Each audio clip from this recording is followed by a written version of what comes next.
પ્રદેશો વિશે. ઉચ્ચ પ્રદેશ સમુદ્ર સપાટીથી આશરે 180 મીટરથી વધુ ઊંચાઈ ધરાવતા તથા ટોચ ઉપરથી પ્રમાણમાં પહોળા અને સપાટ ભૂમિભાગને ઉચ્ચ પ્રદેશ કહેવામાં આવે છે. ઉચ્ચ પ્રદેશને 3 ભાગમાં વહેંચી શકાય છે. પહેલું આંતરપર્વતીય ઉચ્ચ પ્રદેશ, બીજું પર્વત પ્રાંતીય ઉચ્ચ પ્રદેશ અને ત્રીજું ખંડીય ઉચ્ચ પ્રદેશ. આંતરપર્વતીય ઉચ્ચ પ્રદેશ ચારે બાજુથી ઊંચી પર્વતમાળાઓથી પૂર્ણ કે આંશિક રીતે ઘેરાયેલ ભૂમિભાગને આંતરપર્વતીય ઉચ્ચ પ્રદેશ કહેવામાં આવે છે.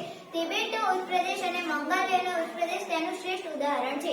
પર્વત પ્રાંતીય ઉત્તર પર્વતોની તળેટીમાં એક તરફ સીધો ઢોળાવ ધરાવતા પ્રદેશને પર્વત પ્રાંતીય ઉચ્ચ પ્રદેશ કહે છે.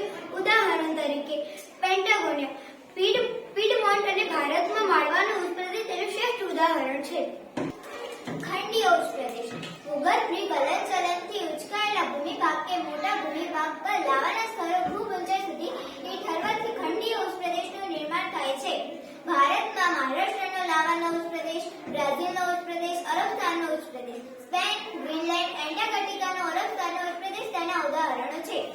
ઉચ્ચ પ્રદેશોનું મહત્વ લાવાની ફળદ્રુપ જમીન કપાસની ખેતી માટે ખૂબ સારી હોય છે. પ્રાચીન નક્કર ખડકોમાંથી સોનું,